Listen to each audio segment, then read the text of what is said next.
Someone once asked Sri Ramana Maharshi, "Do you believe in God?" Ramana did not reply immediately. He simply looked at the questioner. With that calm, unshakable stillness he was known for.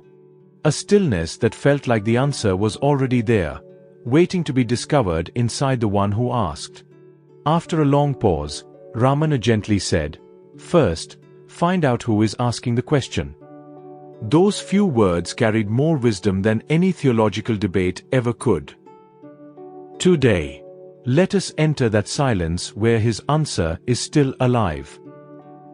The real question.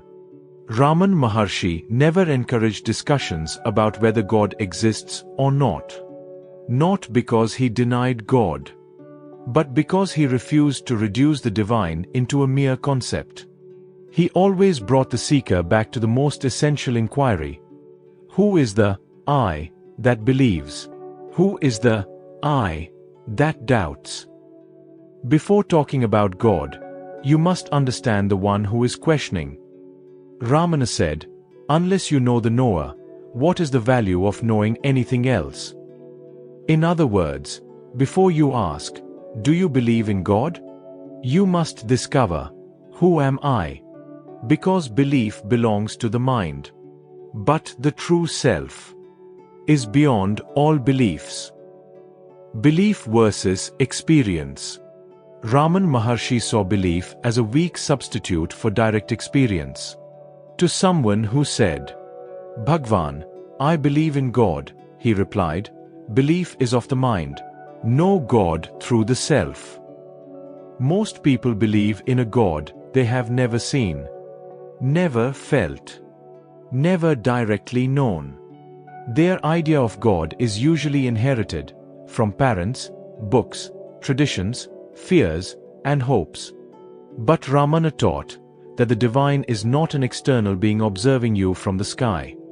God is the pure awareness in which even the thought of God appears.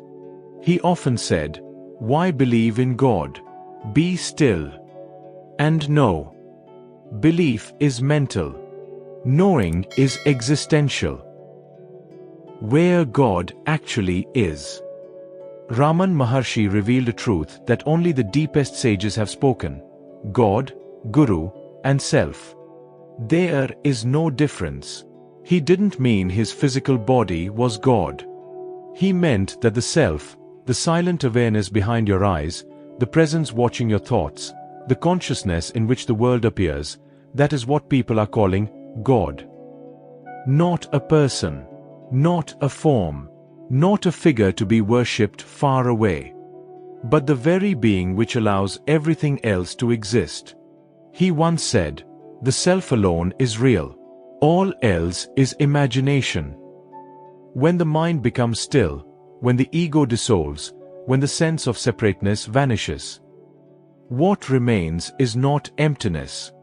It is fullness, silence, peace, a vast and intimate presence. That presence is what Ramana called God. The stunning answer. So, what did Ramana actually answer when asked, "Do you believe in God?" His reply startled many. "If you think God is separate from you, then no, I do not believe in such a God."